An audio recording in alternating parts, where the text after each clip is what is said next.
지난 시간 공부한 음성인식이 소리를 듣고 받아쓰는 과정이었다면 이제는 쓴 내용을 이해하고 활용해야 합니다. 컴퓨터도 똑같습니다. 인간의 언어를 이해하여 처리하기 위해 음성인식으로 음성 데이터를 텍스트로 변환했다면 이번엔 그 텍스트 의미를 파악하는 자연어 처리 기술의 종류와 과제에 대해 살펴보겠습니다. 자연어 처리를 쉽게 말해 사람의 언어를 컴퓨터가 알아듣게 하는 기술입니다. 컴퓨터가 인간 언어를 이해하는 것이 목표인 만큼 자연어 특성을 최대한 파악해야 합니다. 인간은 언어를 듣고 그 내용을 이해해 머릿속에서 문장 요약을 하는 것은 물론 대화 내용을 추론하며 질문의 대답을 구성하기도 합니다. 컴퓨터도 그와 유사한 과정을 거칩니다. 이 과정은 자연어 처리를 통해 인간 언어를 이해하는 자연어 이해와 다음 내용을 추론해 이를 토대로 문장을 재생성하는 자연어 생성 두 단계로 나뉩니다. 자연어는 규모가 크고 상황에 따라 같은 언어도 다르게 사용되는 특성 때문에 언어의 문화와 맥락을 파악하는 게 중요합니다. 예를 들어 공부하기 싫다고 투정 부리는 자녀에게 부모가 그래 너 알아서 해 라고 말했다면 이때 이 말은 문자 그대로의 뜻이 아닐 수도 있습니다. 또한 국가별로 다른 언어는 어순이나 문법 차이도 있습니다. 이렇게 세상의 모든 언어를 이해하고 특정 문제를 해결하기엔 한계점이 있습니다. 가능은 하지만 방대한 데이터 양을 모두 학습하는 것은 시간과 비용 측면에서 어려움이 많습니다. 이에 자연어 처리 분야에서는 분석하려는 주제의 문서만 사용하여 특정 문제를 해결하기보단 학습한 모델을 다른 과제의 해결에 재사용하며 지식 부족의 문제를 해결했습니다. 한 분야의 문제를 해결하려 얻은 지식과 정보를 다른 문제 해결에 사용하는 방식을 전이학습이라 합니다. 사람이 새로운 지식을 배울 때 그가 평생 쌓은 지식을 요긴하게 재사용하는 것과 비슷하죠. 전이학습을 사용하면 기존의 방대한 지식을 학습할 때 걸리던 시간과 비용 단축이 가능하고 정확도도 높이는 장점이 있습니다. 그러면 자연어 처리에서 Pre-train 과제와 Fine-tuning 과제를 나누어 살펴보도록 하겠습니다. 우선 Pre-train입니다. 이는 과제 수행 전에 지식을 미리 학습하는 과정입니다. 대표적인 Pre-train 과제는 다음 단어 맞히기입니다. 누워서 떡이라는 문장이 있다면 여러분은 떡 다음에 어떤 단어를 넣을 건가요? 돌리기, 만들기, 굽기 등 다양한 언어가 올 수 있지만 이는 정답이 아니죠. 대부분의 학생은 당연하게도 누워서 떡 먹기라는 속담을 떠올릴 것입니다. 자연스레 먹기라는 단어가 떠오른 건 살며 배운 지식을 바탕으로 학습이 일어난 결과입니다. 마찬가지로 빈칸 단어 맞추기는 인공지능 모델 학습에서 대규모 데이터의 말뭉치를 학습하며 누워서 떡 다음 언어로 정답 단어를 넣을 확률을 높이고 정답 아닌 단어를 넣을 확률을 낮추는 방향으로 모델 가중치를 업데이트하며 학습합니다. 다음 단어 맞히기 사례로는 온라인 검색창에 텍스트 자동 완성이 있습니다. 사용자가 특정 단어를 많이 검색했다는 사실은 새로운 유저가 왔을 때 해당 단어를 검색할 확률이 높다는 증거가 됩니다.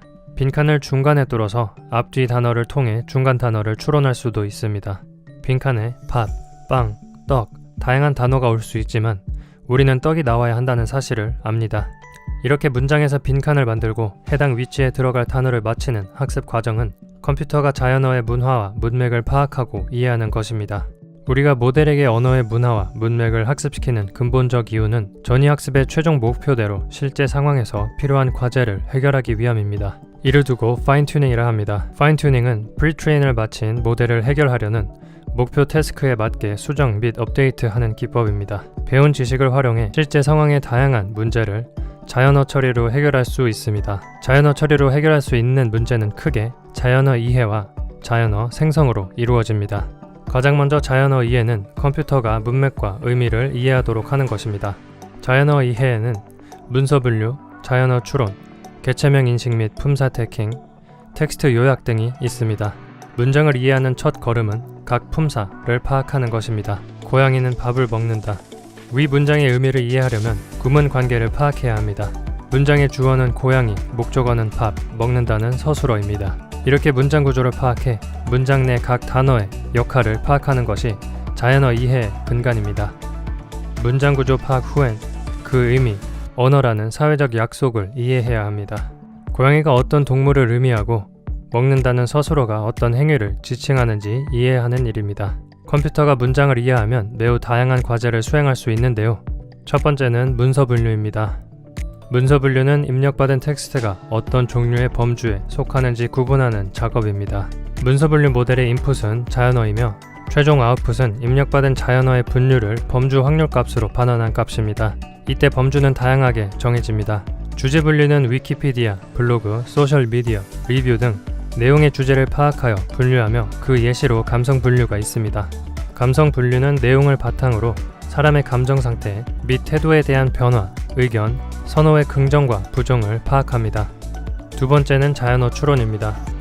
자연어 추론은 문장 2개를 입력받아 두 문장의 관계에 모순이 있는지 추론하여 참, 거짓, 중립을 가리는 것입니다. A는 B에게 암살당했다. 가설, A는 죽었다. 이와 같은 두 문장이 있을 때 암살당했다는 것은 이미 A가 죽었다는 의미를 내포하므로 해당 가설은 참임을 추론할 수 있습니다.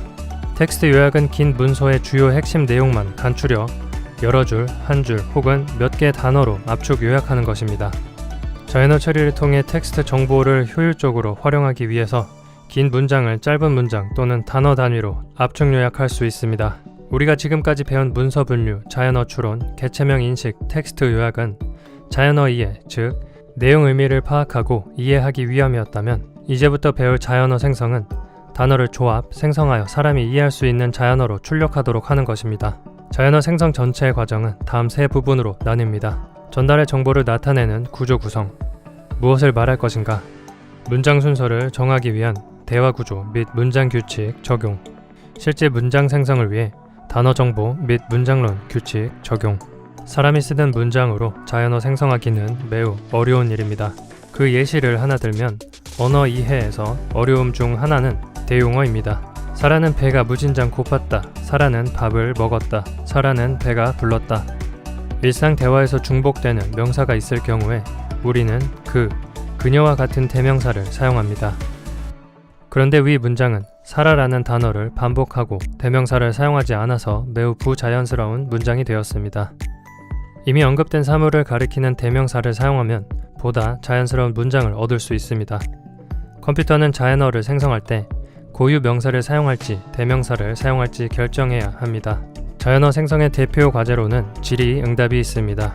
학교에서 배우는 영어와 국어 과목 시험 형식을 떠올려 보세요. 대부분의 문제에 지문이 주어지고 그 내용을 파악했는지 확인하는 시험 문제가 있죠. 지문: 사라는 빵을 갖고 있다. 사라는 배가 고프다. 배고픈 사람은 음식을 먹는다. 사라는 무엇을 먹었을까요? 정답: 빵. 이런 문장 자연어들의 의미 관계를 파악해야만 문제에 답할 수 있습니다. 여러분 혹시 챗봇을 사용해 본 적이 있나요? 이 또한 질의응답 사례 중 하나인데요.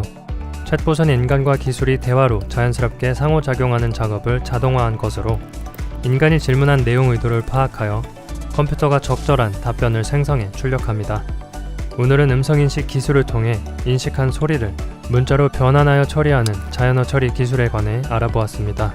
텍스트 데이터를 활용하여 문제를 해결하는 사례를 여러분의 일상에서 발견해 볼 수 있었으면 좋겠습니다.